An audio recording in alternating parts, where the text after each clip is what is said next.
ഒരു തിരിച്ചടി ഉണ്ടാകുമെന്ന് കരുതിക്കൊണ്ടാണ്? നേരത്തെയൊക്കെ വലിയ രീതിയിലായിരുന്നു UDF പറഞ്ഞിരുന്നത്, ശബരിമല വിഷയമായിരുന്നു എല്ലായിടത്തെയും പ്രധാന വിഷയം. പക്ഷേ ഇപ്പോൾ നടന്നുകൊണ്ടിരിക്കുന്ന ഈ ഒരു യാത്രയിൽ സതീശൻ പോലും പലയിടത്തും പരാമർശിക്കുന്നേ ഇല്ല ഈ ഒരു ശബരിമല വിഷയം, സ്വർണ്ണക്കുള വിഷയം. അത് കാണുകയല്ലേ, പത്രം വായിക്കുകയല്ലേ. മിണ്ടിപ്പോയാൽ ഓരോന്ന് പുറത്തു വരും, ഇനിയും പുറത്തു വരും. ഇപ്പോൾ UDF കൺവീനർ, ഒരു MP,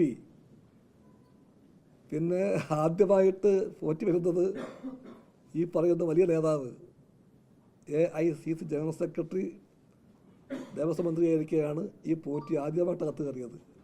നാട്ടിൽ പറഞ്ഞിരുന്നോറും UDFൻ്റെ കോൺഗ്രസിൻ്റെ പോറ്റി ബന്ധം പുറത്താക്കുമ്പോഴത്തേക്കും മൗനം വിദ്വാന് മാത്രമല്ല, അത് കോൺഗ്രസിനും പുഷണമാവുകയാണ്.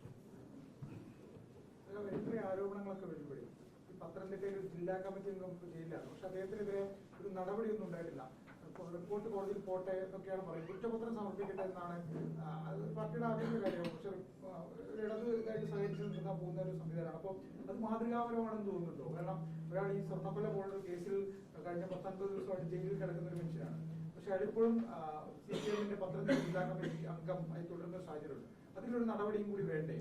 LDF എന്താ പറയുക, കുറ്റക്കാരാണ് തെളിഞ്ഞു കഴിഞ്ഞാൽ ആ കുറ്റക്കാരെ LDF വെറുതെ വിടില്ല എന്ന് പറഞ്ഞാൽ വെറുതെ വിടില്ല, സംശയം വേണ്ട. പക്ഷെ കുറ്റപത്രം ഇതുവരെ നൽകിയിട്ടില്ല. സ്വാഭാവിക ജാമ്യം ഉണ്ണികൃഷ്ണൻ പോറ്റിയും മുരാരിയും ഒക്കെ സ്വാഭാവിക ജാമ്യം നേടി പുറത്തേക്കിറങ്ങുന്ന സാഹചര്യമാണുള്ളത്.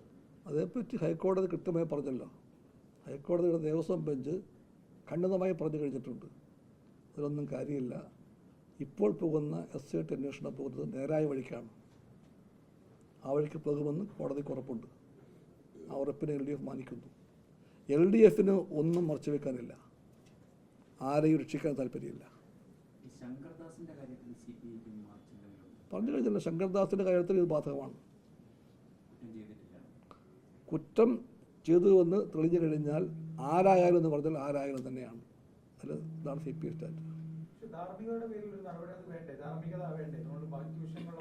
ഇതല്ല ധാർമ്മികത, കുറ്റക്കാരെ രക്ഷിക്കില്ല എന്ന്, അതാണ് ധാർമ്മികത. അങ്ങനെ ഇപ്പോൾ SIT എന്ന് പറയുന്നത് സ്റ്റേറ്റിന്റെ തന്നെ ഏജൻസിയാണ്. ഹൈക്കോടതി മേൽനോട്ടത്തിൽ അന്വേഷണം നടക്കുന്നു. ആ ഏജൻസി ഒരാളെ കൊണ്ടുപോയി ജയിലിലിട്ടിട്ട് കുറെ ദിവസമായി ഇതുവരെ ജാമ്യം അപേക്ഷിച്ച് ശ്രമിക്കുന്ന കോടതി തള്ളുന്നു. അങ്ങനെ ഒരു സാഹചര്യമുള്ള ആൾ ഒരു പാർട്ടിയുടെ, നിങ്ങളുടെ മുന്നണിയിൽ തന്നെ ഒരു പാർട്ടിയുടെ ജില്ലാ കമ്മിറ്റി അംഗമായി നിൽക്കുന്നു. അത് ഏറ്റവും മുതിർന്ന ജില്ലാ കമ്മിറ്റി അംഗമാണ്. പക്ഷേ ഇതൊരു നടപടി ഉണ്ടായിരുന്നു. അപ്പൊ ധാർമ്മിക വിരുദ്ധമല്ലേ? ഇങ്ങനെ ഒരു ആരോപണം നേരിട്ട് നിൽക്കുന്ന ശബരിമല പോലെ നിരവധി വിശ്വാസികൾ ഉണ്ടാവുന്ന ഒരു കേന്ദ്രവുമായി ബന്ധപ്പെട്ട ഇതിൽ നിൽക്കുമ്പോൾ ഒരു നടപടി ആവശ്യമല്ലേ? ധാർമ്മികത പുറത്തേക്ക് എത്രയോ പ്രാവശ്യം LDF വ്യക്തമാക്കി കഴിഞ്ഞു, കുറ്റം ചെയ്ത ആരായാലും ശരി ശിക്ഷിക്കുമെന്ന്. എന്നും ഞങ്ങൾ ഇത് പറയുന്നു, നിങ്ങളൊന്നും ആവർത്തിക്കുന്നു. ഞങ്ങൾക്കിതേ പറയാനുള്ളൂ, കുറ്റക്കാർ ആരായാലും, ഏത് പാർട്ടി ആയാലും, ഏത് ഘടകമായാലും തെളിയിക്കപ്പെട്ട് കഴിഞ്ഞാൽ ശിക്ഷിക്കപ്പെടും. ഈ സ്വാഭാവിക ജാമ്യം കിട്ടുന്നത് ഏറ്റവും പ്രസക്തമാവുന്നത് ഇതിൽ ജാമ്യാപേക്ഷയുമായി സുപ്രീം കോടതി വരെ പോയിട്ടുണ്ടായിരുന്നു. സുപ്രീം കോടതി അന്ന് വളരെ രൂക്ഷമായ പരാമർശം നടത്തിയാണ് ഇവരുടെ ജാമ്യാപേക്ഷ തള്ളിയത്. മാത്രമല്ല അത് വിചാരണ കോടതിയെ സമീപിക്കാനും പറഞ്ഞിരുന്നു. അപ്പോൾ അങ്ങനെയുള്ള ഒരു ഘട്ടത്തിലാണ് സ്വാഭാവിക ജാമ്യം ഈ 90 ദിവസം കഴിഞ്ഞിട്ടും കുറ്റപത്രം സമർപ്പിക്കാത്തത് കാരണം ഇവർക്ക് ജാമ്യം കിട്ടുന്നത്. അതാണ് ഇതിൽ ഏറ്റവും പ്രസക്തമായിട്ടുള്ളൊരു കാര്യം. രണ്ട് കാര്യമുണ്ട്. അന്വേഷണം പോകുന്നത് നേരായ വഴിക്കാണെന്ന് അതിൻ്റെ മേൽനോട്ടം വഹിക്കുന്ന ഹൈക്കോടതി പറഞ്ഞു കഴിഞ്ഞിട്ടുണ്ട്. അതിൻ്റെ Devaswom bench day to day അത് ഫോളോ അപ്പ് ചെയ്യുന്നുണ്ട്. അവരുടെ നിയമപരമായ അറിവിനെപ്പറ്റി നമുക്കെല്ലാവർക്കും ബോധ്യമുണ്ട്, വിശ്വാസമുണ്ട്. ആ ഹൈക്കോടതിയെ പറ്റിയോ ആ ബെഞ്ചിനെ പറ്റിയോ നാട്ടുകാർക്കാർക്കും സംശയം ഒന്നുമേ ഇല്ല. അങ്ങനെ ഒരു പറയുമ്പോഴേക്കും ഈ പറയുന്ന ഒരു ജാമ്യത്തിന് മാത്രം പറഞ്ഞുകൊണ്ട് അതിനെ തള്ളി പറയാൻ ആർക്കും കഴിയുകയില്ല. ഒറ്റ കാര്യമേ ഉള്ളൂ, SIT പോകുന്നത് എല്ലാ പഴുതുമടച്ച ഒരു അന്വേഷണത്തിന് വേണ്ടിയാണ്. ആ സമയമായിരിക്കാം SIT എടുക്കുന്നത്, അറിയാൻ പാടില്ല. പക്ഷെ SITയുടെ അന്വേഷണത്തെപ്പറ്റി ഹൈക്കോടതിക്ക് പൂർണ്ണമായ മതിപ്പുള്ള കാലം വരെയും ആ മതിപ്പിനെ, ആ വിശ്വാസത്തിനെ ജനങ്ങളും മാനിക്കും. അതിൽ പാളിച്ച വന്നാൽ അപ്പോൾ നോക്കാം നമുക്ക്. സർക്കാർ വികസനത്തിൽ അഴിമതി ആരോപിച്ച് VD സതീശൻ ഹൈക്കോടതിയെ സമീപിച്ചു. അതിന് കോടതി തന്നെ തിരിച്ചടി നൽകുന്നു. ഇപ്പോൾ സതീശനെതിരെ കോടതി അലക്ഷ്യ ഹർജി. അന്ന് കോടതി ഒരു രൂക്ഷമായ വാക്ക് പറഞ്ഞില്ലേ? കോടതി പറഞ്ഞു, പൊതു താല്പര്യ ഹർജിയാണോ അതോ പൊതുശല്യ ഹർജിയാണോ മറ്റല്ലേ പറഞ്ഞത്? പബ്ലിസിറ്റി. അതെ, അപ്പം അങ്ങനെയൊക്കെ പറഞ്ഞു.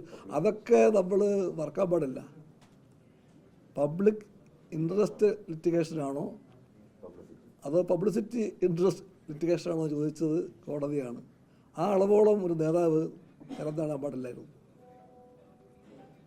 കഴിഞ്ഞ ദിവസം തെരഞ്ഞെടുപ്പില് CPM സംസ്ഥാന സെക്രട്ടറി ഇപ്രാവശ്യം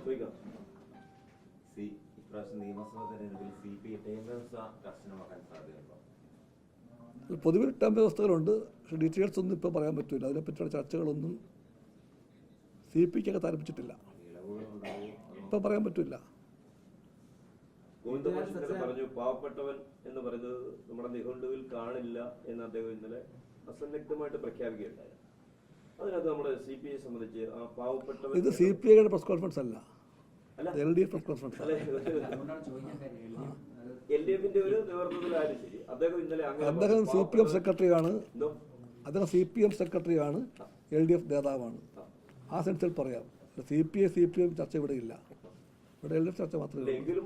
ഗോവിന്ദ മാഷ് പറഞ്ഞ കാര്യം എല്ലാവർക്കും അർത്ഥം മനസ്സിലാക്കാൻ പറ്റും. അത് LDF നേട്ടങ്ങളെ പറ്റിയുള്ള അദ്ദേഹത്തിൻ്റെ ഒരു അവതരണത്തിൻ്റെ ഭംഗിയാണത്. അങ്ങനെ കണ്ടാൽ മതി. നേട്ടമാണല്ലോ അത്. ഇപ്പോൾ കേരളത്തിൽ ഘട്ടം പൂർത്തിയാക്കി. എക്സ്ട്രീം പോവർട്ടി ഇല്ലാതായി എന്ന് പറഞ്ഞാൽ ഇത് ദാരിദ്ര്യം ഇല്ലാതായി കേരളത്തിൽ. അടുത്ത ഘട്ടം LDF ലക്ഷ്യമാക്കുന്നത് ദാരിദ്ര്യം ഇല്ലാതാക്കലാണ്. അത് പറഞ്ഞപ്പോൾ ഗോവിന്ദ മാഷെ പോലെ ഒരാൾ ഒരു അധ്യാപകനെ പോലെ തന്നെ പറയുകയായിരുന്നു, അങ്ങനെ വരുമ്പോൾ കണ്ടുകൊല്ലെന്ന് വേണമെങ്കിൽ അങ്ങനെ വന്നാൽ അത് മാറ്റി വയ്ക്കാൻ പറ്റുമെന്ന് പറയുകയായിരുന്നു. അതിനങ്ങനെ കണ്ടാൽ മതി. നിങ്ങൾ അതിൻ്റെ അപ്പുറത്ത് കയറി പറയുന്നതിന് അർത്ഥം കണ്ട നമ്മുടെ മീഡിയയുടെ പ്രശ്നമാണത്. നമ്മുടെ ഒരു താഴെത്തട്ടില് പാർട്ടിയുടെ ഒരു എല്ലാ LDF സംവിധാനത്തിന്റെ ഒരു അടിത്തട്ടായിരുന്നല്ലോ പാവപ്പെട്ടെന്ന് പറയുന്നത്. അതുകൊണ്ട് അത് യാന്ത്രികമായ വാദമാണ്. ഇടതുപക്ഷം പാവപ്പെട്ടവരുടെ പക്ഷം തന്നെയാണ്. അതുകൊണ്ട് ഇടതുപക്ഷം എപ്പോഴും പട്ടിണി വേണം, ദരിദ്രം വേണം എന്ന് വാദിക്കുന്ന പാർട്ടിയല്ല ഇടതുപക്ഷത്തെ ഒരു പാർട്ടിയും. ഞങ്ങളുടെ ലക്ഷ്യം ആർക്കും പട്ടിണി വേണ്ടെന്നാണ്, എല്ലാവർക്കും സ്കൂളിൽ പോകണമെന്നാണ്, എല്ലാവർക്കും ആരോഗ്യം വേണമെന്നാണ്. അല്ലാതെ ഞങ്ങൾക്ക് ഇടതുപക്ഷക്കാർക്ക് പാവങ്ങൾ വേണം എന്ന വാശിയൊന്നുമില്ല. മനുഷ്യർ വേണം, കരുത്തുള്ള മനുഷ്യർ വേണം, അവർക്ക് അന്തസ്സായി ജീവിക്കാനാകണം, അന്തരീക്ഷം വേണതിന്. അല്ലാതെ ഇത് വളരെ വളരെ പഴയ വാദഗതിയാണത്. ഇടതുപക്ഷത്തിൻ്റെ നിലനിൽപ്പം പാവങ്ങളുടെ എണ്ണം കൊടുക്കണമെന്ന് പറയുന്നത് ശരിയല്ല.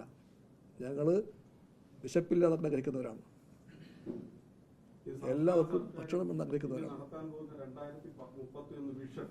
വിഷൻ 2030 അതിൽ പങ്കെടുക്കരുതെന്ന് പറഞ്ഞിട്ട് രമേശ് ചെന്നിത്തല റൊമീല താപ്പർക്ക് മുഹമ്മദ് യാസിനോടക്കം കത്തെഴുതിയതായിട്ട് വിവരം പുറത്തു വന്നിട്ടുണ്ട്.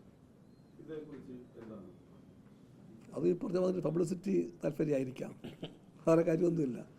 ഒരു സെമിനാർ, നല്ല ദേശീയ പ്രാധാന്യമുള്ള സെമിനാർ, അതിൽ പങ്കെടുക്കാൻ വേണ്ടിയുള്ള ക്ഷണപത്രം കിട്ടാൻ അവകാശമുള്ളവരാണ് ഇത്. ഈ രണ്ടുപേരും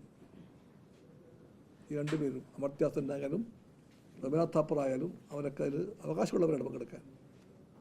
ആ ക്ഷണം ഗവൺമെൻറ് എല്ലാ സംഘടനകൾ കൊടുത്തു, അവർ അംഗീകരിച്ചു, അവർ വരും.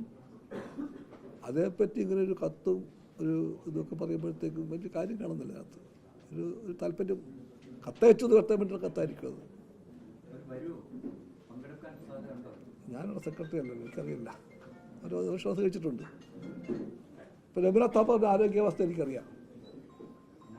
ദീർഘയാത്രയ്ക്ക് രവീന്ദ്രനാഥ് താപ്പർ കുറേ കാലമായിട്ട് പോകാറില്ല, അതെനിക്കറിയാം.